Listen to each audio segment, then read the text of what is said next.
अस्सलाम वालेकुम नाजरीन। ये पंजाबी कलाम हज़रत सखी सुल्तान बाहू रहमतुल्लाह अलैह आप दा सी हरफी कलाम पेश किया जा रहा है मुकम्मल। तो इसका पहला आबियात सुनो। अलीफ अल्लाह चंबे दी बूटी, अलीफ अल्लाह चंबे दी बूटी मेरे मन विच मुर्शिद लाई हूँ। नफ़ी असबात दा पानी मिलिया हर रगे हर जाई हूँ। अंदर बूटी मुश्क मचाया जान फुल्लां ते आई हूँ। जीवे मुर्शिद कामिल बाहू जै ए बूटी लाई हूँ। जीवे मुर्शिद कामिल बाहू जै ए बूटी लाई हूँ। अलीफ अल्लाह पढ़ियों पढ़ हाफिज होयों न गया हिजाबूं पर्दा हूँ। पढ़ पढ़ आलिम फाजिल होयों भी तालिब होयों जरदा हूँ। सै हज़ार किताबां पढ़िया पर जालिम नफ्स ना मरदा हूँ। बाज फ़कीरां किसे ना मारिया बाहू ए जालिम चोर अंदर दाहू। बाज फ़कीरां किसे ना मारिया बाहू ए जालिम चोर अंदर दाहू। अलिफ आहद जद दिती विखाली अज खुद होया फ़ानी हूँ। आहद जद दिती विखाली अज खुद होया फ़ानी हूँ। कुरब विसाल मुकाम न मंजिल ना उथे जिस्म ना जानी हूँ। ना उथे इश्क मोहब्बत काई ना उथे कौन मकानी हूँ। ऐनो ऐन थियो से बाहू सिर्रे वहदत सुबहानी हूँ। ऐनो ऐन थियो से बाहू सिर्रे वहदत सुबहानी हूँ। अलीफ अल्लाह सही कितो से, अलीफ अल्लाह सही कित्यो से जदा चमकिया इश्क अगुआ हूँ। राती दियाँ देवे तात खेरे नित करे अगुआ सुआ हूँ। अंदर भाई अंदर बालन अंदर विच धुआं हूँ। बाहू शो तदां लधो से जदा इश्क कितो से सुआ हूँ। अलिफ ए दुनिया जन हैज़ पलीती कितनी मल मल धोवन हूँ। ए दुनिया जन हैज़ पलीती कितनी मल मल धोवन हूँ।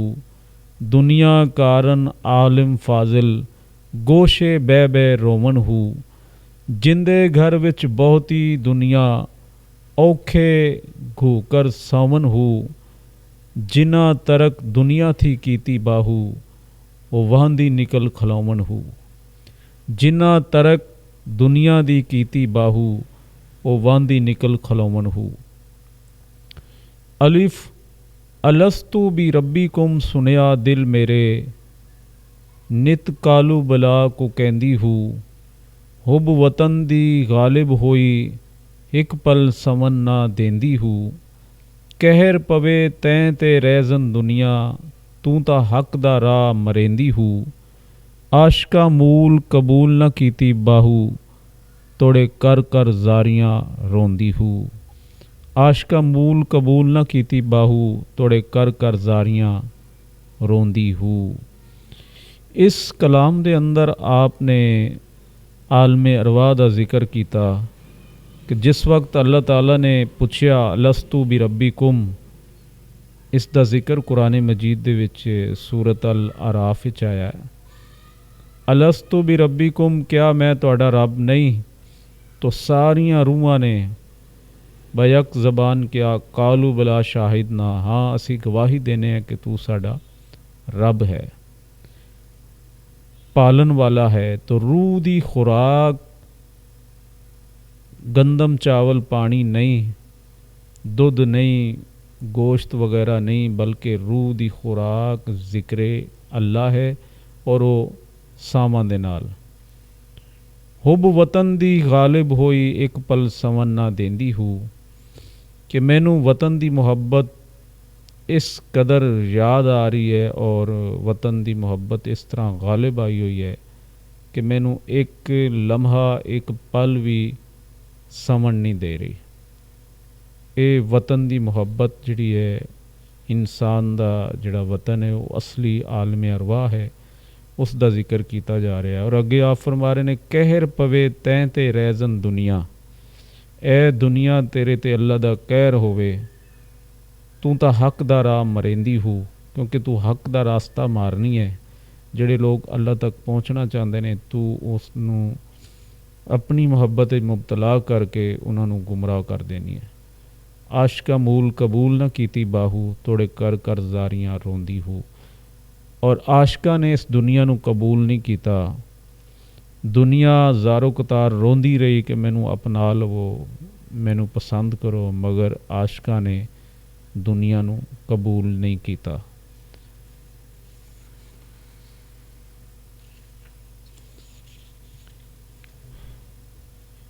ਇਹ ਕਲਾਮ ਨਫਸ ਦੇ ਬਾਰੇ ਹੈ।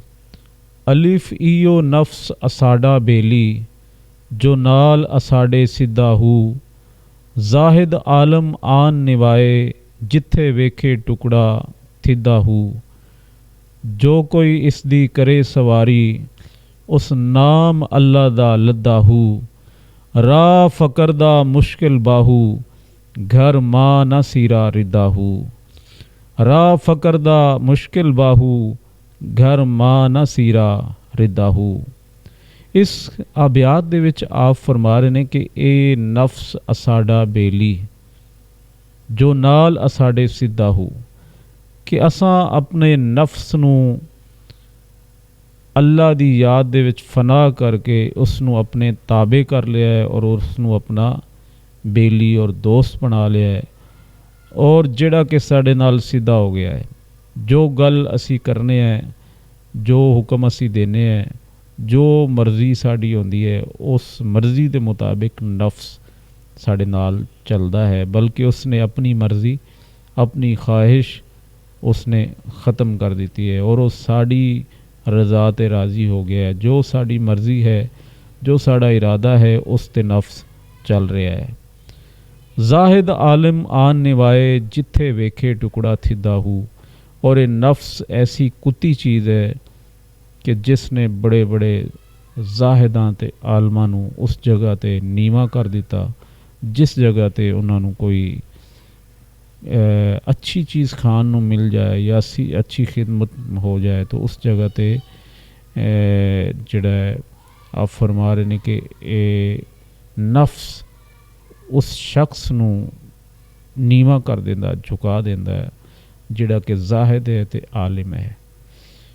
ਜੋ ਕੋਈ ਉਸ ਦੀ ਕਰੇ ਸਵਾਰੀ, ਉਸ ਨਾਮ ਅੱਲਾ ਦਾ ਲੱਦਾ ਹੂ। ਔਰ ਜਿਹੜਾ ਇਸ 'ਤੇ ਸਵਾਰੀ ਕਰੇਗਾ, ਇਹਦੇ 'ਤੇ ਸਵਾਰ ਹੋ ਜਾਏਗਾ, ਇਹਦੇ ਉੱਤੇ ਗਲਬਾ ਪਾ ਲੇਗਾ, ਉਸ ਨਾਮ ਅੱਲਾ ਦਾ ਲੱਦਾ ਹੂ। ਉਸਨੇ ਆਪਣੇ ਸਾਹਾਂ ਦੇ ਵਿੱਚ ਅੱਲਾਹ ਤਾਲਾ ਦਾ ਨਾਮ ਪੜ੍ਹਿਆ ਔਰ ਅੱਲਾਹ ਤਾਲਾ ਦਾ ਨਾਮ ਹਰ ਸਾਹ ਦੇ ਵਿੱਚ ਲੈਂਦਾ ਰਿਹਾ।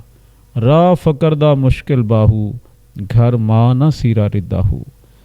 ਫਕੀਰੀ ਕੋਈ ਮਾਂ ਦੇ ਘਰ ਕੋਈ ਹਲਵਾ ਪੱਕਿਆ ਜਾਂ ਨਹੀਂ ਕਿ ਜਿਹੜਾ ਬੰਦਾ ਪਲੇਟ 'ਚ ਪਾ ਕੇ ਬੜਾ ਆਰਾਮ ਨਾਲ ਖਾ ਜਾਏਗਾ। ਰਾਹ ਫਕੀਰੀ ਦੀ ਰਾਹ ਬਹੁਤ ਮੁਸ਼ਕਿਲ ਹੈ, ਜਿਸ ਦੇ ਅੰਦਰ ਇਨਸਾਨ ਆਪਣੇ ਆਪ ਨੂੰ, ਆਪਣੀ ਹਸਤੀ ਨੂੰ ਮਿਟਾ ਕੇ ਅੱਲਾਹ ਤਾਲਾ ਦਾ ਕੁਰਬ ਹਾਸਲ ਕਰਦਾ ਹੈ। ਔਰ ਇਹ ਮੁਸ਼ਕਿਲ ਹੈ, ਨਾਮੁਮਕਿਨ ਨਹੀਂ ਹੈ। ਔਰ ਕੋਈ ਵੀ ਕੰਮ ਅਗਰ ਬੰਦਾ ਕਰਨ ਲੱਗੇ ਤਾਂ ਉਹ ਮੁਸ਼ਕਿਲ ਨਹੀਂ ਹੁੰਦਾ, ਬਲਕਿ ਉਹ ਮੁਸ਼ਕਿਲ ਹੱਲ ਹੋ ਜਾਂਦੀ ਹੈ। ਅੱਗੇ ਆਪ ਫਰਮਾ ਰਹੇ ਨੇ ਕਿ ਅਲਿਫ ਅਜ਼ਲ ਅਬਦ ਨੂੰ ਸਹੀ ਕਿਤੋਂ ਸੇ, ਵੇਖ ਤਮਾਸ਼ੇ ਗੁਜ਼ਰੇ ਹੂ। 14 ਤਬਕ ਦਿਲੇ ਦੇ ਅੰਦਰ, ਆਤਸ਼ ਲਾਏ ਹੁਜਰੇ ਹੂ। ਜਿਨ੍ਹਾਂ ਹੱਕ ਨਾ ਹਾਸਲ ਕੀਤਾ, ਉਹ ਦੋਹੀਂ ਜਹਾਨੀ ਉਜੜੇ ਹੂ। ਆਸ਼ਿਕ ਗਰਕ ਹੋਏ ਵਿੱਚ ਵਾਦਤ, ਬਾਹੂ ਵੇਖ ਤਿਨਹਾਂ ਦੇ ਮੁਜਰੇ ਹੂ। ਆਸ਼ਿਕ ਗਰਕ ਹੋਏ ਵਿੱਚ ਵਾਹਦਤ, ਬਾਹੂ ਵੇਖ ਤਿਨਹਾਂ ਦੇ ਮੁਜਰੇ ਹੂ। ਅਲਿਫ ਅੰਦਰ ਹੂ ਤੇ ਬਾਹਰ ਹੂ, ਇਹ ਦਮ ਹੂ ਦੇ ਨਾਲ ਜਲੇਂਦਾ ਹੂ। ਹੂ ਦਾ ਦਾਗ ਮੁਹੱਬਤ ਵਾਲਾ, ਹਰ ਦਮ ਪਿਆ ਸੜੇਂਦਾ ਹੂ। ਜਿੱਥੇ ਹੂ ਕਰੇ ਰੁਸ਼ਨਾਈ, ਛੋੜ ਅੰਧੇਰਾ ਵਹਿੰਦਾ ਹੂ। ਮੈਂ ਕੁਰਬਾਨ ਤਿਨਹਾਂ ਤੋਂ ਬਾਹੂ, ਜਿਹੜਾ ਹੂ ਨੂੰ ਸਹੀ ਕਰੇਂਦਾ ਹੂ। ਮੈਂ ਕੁਰਬਾਨ ਤਿਨਹਾਂ ਤੋਂ ਬਾਹੂ, ਜਿਹੜਾ ਹੂ ਨੂੰ ਸਹੀ ਕਰੇਂਦਾ ਹੂ। ਆਪ ਫਰਮਾ ਰਹੇ ਨੇ ਕਿ ਅੰਦਰ ਹੂ ਤੇ ਬਾਹਰ ਹੂ, ਇਹ ਦਮ ਹੂ ਦੇ ਨਾਲ ਜਲੇਂਦਾ ਹੂ। ਹੂ ਅੱਲਾਹ ਤਾਲਾ ਦੀ ਜ਼ਾਤ ਦਾ ਨਾਮ ਹੈ। ਜਿਸ ਤਰ੍ਹਾਂ ਐਤਲ ਕੁਰਸੀ ਵਿੱਚ ਵੀ ਆਇਆ ਕਿ ਅੱਲਾਹੁ ਲਾ ਇਲਾਹਾ ਇੱਲਾ ਹੂ, ਹੂ ਵਲ ਅव्वल वल आखिर वल ज़ाहिर वल बातिन। कि आप फरमा रहे हैं कि मेरे अंदर भी हू है और मेरे बाहर भी हू है, और ये दम हू दे नाल जलेंदा हू। मेरा हर साह ਉਹ ਅੱਲਾਹ ਤਾਲਾ ਦੀ ਯਾਦ ਦੇ ਵਿੱਚ ਹੂ ਦੇ ਨਾਲ ਆ ਰਿਹਾ ਹੈ। ਹੂ ਦਾ ਦਾਗ ਮੁਹੱਬਤ ਵਾਲਾ ਹਰ ਦਮ ਪਿਆ ਸੜੇਂਦਾ ਹੂ, ਔਰ ਇਹ ਉਹ ਮੁਹੱਬਤ ਹੈ ਜਿਹੜੀ ਹਰ ਲਮਹਾ ਹਰ ਸਾਂਸ ਦੇ ਨਾਲ ਅੱਲਾਹ ਤਾਲਾ ਦੇ ਨਾਲ ਮੁਹੱਬਤ ਕੀਤੀ ਜਾ ਰਹੀ ਹੈ। ਔਰ ਇਹ ਮੁਹੱਬਤ ਐਸੀ ਹੈ ਕਿ ਜਿਹਦੇ ਅੰਦਰ ਇਨਸਾਨ ਉਸ ਮਹਿਬੂਬ ਦੇ ਕਰੀਬ ਹੋ ਜਾਂਦਾ ਹੈ, ਔਰ ਉਹ ਮੁਹੱਬਤ ਐਸੀ ਮੁਹੱਬਤ ਹੈ ਕਿ ਜਿਹਦੇ ਅੰਦਰ ਉਹ ਜ਼ਾਕਿਰ ਖੁਦ ਫਨਾ ਹੋ ਜਾਂਦਾ ਹੈ। ਜਿੱਥੇ ਹੂ ਕਰੇ ਰੁਸ਼ਨਾਈ, ਉੱਥੇ ਛੋੜ ਅੰਧੇਰਾ ਵਹਿੰਦਾ ਹੂ। ਇਨਸਾਨ ਦੇ ਅੰਦਰ ਜ਼ੁਲਮਤ ਹੈ, ਅੰਧੇਰਾ ਹੈ, ਔਰ ਜਿਸ ਜਗ੍ਹਾ 'ਤੇ ਹੂ ਰੋਸ਼ਨੀ ਕਰ ਦਿੰਦਾ ਹੈ ਔਰ ਹੂ ਉਜਾਲਾ ਕਰ ਦਿੰਦਾ ਹੈ, ਚਾਨਣ ਕਰ ਦਿੰਦਾ ਹੈ, ਔਰ ਉਸ ਜਗ੍ਹਾ 'ਤੇ ਅੰਧੇਰਾ ਖ਼ਤਮ ਹੋ ਜਾਂਦਾ ਹੈ। ਮੈਂ ਕੁਰਬਾਨ ਤਿਨਹਾਂ ਤੋਂ ਬਾਹੂ, ਜਿਹੜਾ ਹੂ ਨੂੰ ਸਹੀ ਕਰੇਂਦਾ ਹੂ। ਇਸ ਤੋਂ ਅਗਲਾ ਆਬਿਆਤ ਦੁਨੀਆ ਦੇ ਬਾਰੇ ਆਇਆ, ਜਿਸ ਦੇ ਅੰਦਰ ਦੁਨੀਆ ਦੇ ਬਾਰੇ ਆਪ ਨੇ ਵਜ਼ਾਹਤ ਕੀਤੀ ਕਿ ਦੁਨੀਆ ਹੈ ਕੀ ਚੀਜ਼।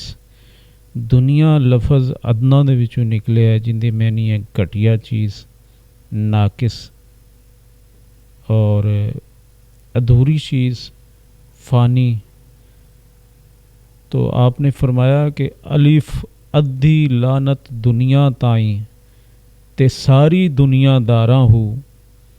अद्धी लानत दुनिया उत्ते ते सारी दुनिया दारा हूँ। जै रा साहिब दे खर्च ना कीती, लैन गज़ब दियाँ मारा हूँ। प्योमा कोलू पुत्र कुहावे, प्योमा कोलू पुत्र कुहावे, भुठ दुनिया मकारा हूँ। जिन्ना तरक दुनिया दी कीती बाहू, ओ लहसन बाग बहारा हूँ। जिन्ना तरक दुनिया दी कीती, ओ लहसन बाग बहारा हूँ। तशरी अद्धी लानत दुनिया उत्ते ते सारी दुनिया दारा हूँ। कि अद्धी लानत दुनिया उत्ते है कि दुनिया अल्लाह ताला ने, अल्लाह ताला दी नज़र दे अंदर दुनिया एक मच्छर दे पर दे बराबर भी नहीं। ये हदीस मुबारका दे विच साबित है। हदीस मुबारका दा मफहूम है कि दुनिया अल्लाह ताला दे नज़दीक एक मच्छर दे पर बराबर भी नहीं।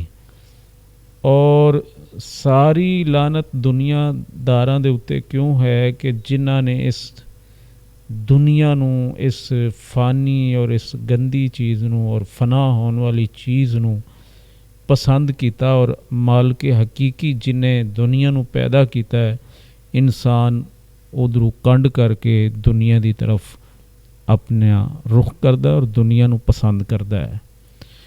जै राह साहिब दे खर्च ना कीती, ओ लैन गज़ब दियाँ मारा हूँ।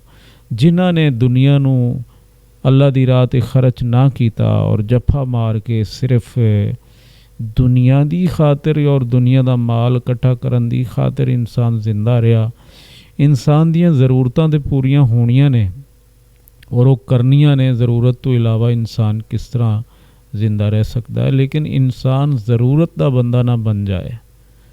मफहूम क्या है कि जेड़ा बंदा दुनिया दा बंदा बन जाएगा, वो दुनिया दे अंदर रह के गज़ब दे विच गिरफ्तार रहेगा, उन्होंने सकून नहीं होएगा, उन्होंने हर वक्त टेंशन होएगी और हर वक्त उन्होंने मुसीबत पई रहेगी और वो गज़ब दियां मारां दे विच होएगा। प्योमा कोलू पुत्र कुहावे, भुठ दुनिया मकारा हूँ। ये दुनिया ऐसी जालिम है कि जिन्हें प्यो ने ਪੁੱਤਰ ਨੂੰ ਕਤਲ ਕਰ ਦਿੱਤਾ ਔਰ ਪੁੱਤਰ ਨੇ ਪਿਓ ਨੂੰ ਕਤਲ ਕਰ ਦਿੱਤਾ ਔਰ ਭਤੀਜੇ ਨੇ ਆਪਣੇ ਚਾਚੇ ਨੂੰ ਕਤਲ ਕਰ ਦਿੱਤਾ। ਕਿਹਦੀ ਖਾਤਰ? ਦੁਨੀਆ ਦੀ ਖਾਤਰ, ਜ਼ਮੀਨ ਦੀ ਖਾਤਰ, ਪੈਸੇ ਦੀ ਖਾਤਰ, ਦੌਲਤ ਦੀ ਖਾਤਰ। ਬੁੱਠ ਦੁਨੀਆ ਮਕਾਰਾ ਹੂ, ਇਹ ਦੁਨੀਆ ਤੈਨੂੰ ਅੱਗ ਲੱਗ ਜਾਏ। ਇਹ ਮਕਾਰ ਦੁਨੀਆ ਜਿੰਦੀ ਖਾਤਰ ਇਨਸਾਨ ਇੱਕ ਦੂਸਰੇ ਦਾ ਖੂਨ ਕਰ ਰਿਹਾ ਹੈ, ਤੈਨੂੰ ਅੱਗ ਲੱਗ ਜਾਏ। ਮਕਾਰ ਦੁਨੀਆ।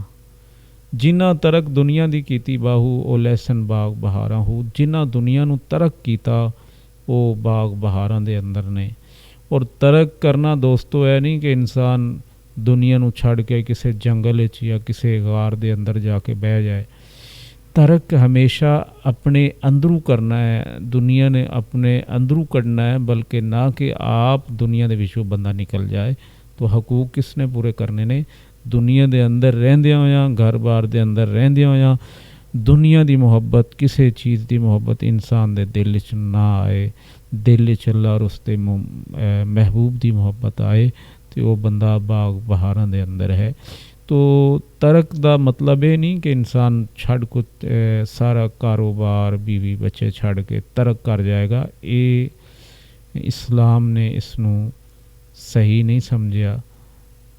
ਤੋ ਲਿਹਾਜ਼ਾ ਹਕੂਕ ਪੂਰੇ ਕਰਨੇ ਨੇ, ਦੁਨੀਆ ਨੂੰ ਆਪਣੇ ਅੰਦਰੂ ਕੱਢਣਾ ਹੈ, ਨਾ ਕਿ ਆਪ ਬੰਦਾ ਦੁਨੀਆ ਦੇ ਵਿੱਚੋਂ ਫਰਾਰ ਹੋ ਜਾਏ। ਅਗਲਾ ਆਬਿਆਤ ਵੀ ਦੁਨੀਆ ਦੇ ਮੁਤਲਕ ਹੈ। ਇਹ ਦੁਨੀਆ ਜ਼ਨ ਹੈਜ਼ ਪਲੀਤੀ, ਇਹ ਦੁਨੀਆ ਰਨ ਹੈਜ਼ ਪਲੀਤੀ, ਹਰਗਿਜ਼ ਪਾਕ ਨਾ ਥੀਵੇ ਹੂ। ਜੈ ਫਕਰ ਘਰ ਦੁਨੀਆ ਹੋਵੇ, ਲਾਨਤ ਉਸ ਦੇ ਜੀਵੇ ਹੂ। ਹੁਬ ਦੁਨੀਆ ਦੀ ਰੱਬ ਥੀ ਮੋੜੇ, ਵੀਲੇ ਫਿਕਰ ਕੁਚੀਵੇ ਹੂ। ਸੈ ਤਲਾਕ ਦੁਨੀਆ ਨੂੰ ਦੇਈਏ, ਜੇ ਬਾਹੂ ਸੱਚ ਪੁੱਛੀਵੇ ਹੂ। ਸੈ ਤਲਾਕ ਦੁਨੀਆ ਨੂੰ ਦੇਈਏ ਬਾਹੂ, ਜੇ ਸੱਚ ਪੁੱਛੀਵੇ ਹੂ।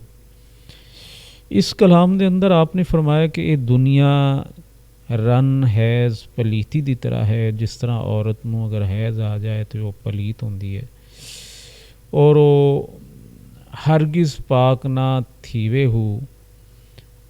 तो जिस इंसान दे दिल च दुनिया आ जाएगी, समझो उस दे दिल दे अंदर वो हैज़ पलीती आ गया तो वो किस तरह बंदा पाक हो सकता है। जै फकर घर दुनिया होवे, लानत उस दे जीवे हू। इस दे अंदर जड़ा आपने घर दा जिक्र किया है, ये घर इंसान दा दिल मेन घर है और घर वो भी है जिस दे अंदर इंसान रहता, लेकिन जो हकीकी घर है वो इंसान दा दिल है। अगर दिल दे अंदर दुनिया है तो इंसान फ़कीरी दा दावा कर रहा है तो वो फ़कीर नहीं हो सकता, बल्कि वो दुनियादार है और उसने अपना लिबादा ओढ़िया या फ़कीरी वाला। हकीकत दे अंदर वो एक दुनियादार है, दुनिया दी मुहब्बत नूं दिल विच वसा के बैठा है। हुब दुनिया दी रब थी मोड़े, वेले फ़िक्र कुचीवे हो। कि दुनिया दी मुहब्बत अल्लाह तू दूर कर दी है, अल्लाह तू दूर लैके जाती है, अल्लाह तू जुदा कर देंदी है। और तुहानू चाहिए है कि वेले दे नाल फ़िक्र करके इस दुनिया तो अपना दिल दूर कर लवो और अपने रब दे करीब हो जाओ। सै तलाक दुनिया नू देइए बाहू, जे सच पुछीवे हू। कि अगर सच पुछदे हो तो दुनिया नू सै तलाकां दे दिओ, यानी 3 तलाकां दे दिओ। अगला आबियात है ईमान और इश्क दे बारे। आपने इन्हां दोनों दा मुवाजना कीता है। अलिफ ईमान सलामत हर कोई मंगे, इश्क सलामत कोई हू। मंगन ईमान शर्मावन इश्कों, दिल नू गैरत होई हू। जिस मंजिल नू इश्क पहुँचावे, ईमान नू खबर ना कोई हू। मेरा इश्क सलामत रखी बाहू, ईमानू दियाँ धरोई हू। मेरा इश्क सलामत रखी बाहू, ईमानू दियाँ धरोई हू।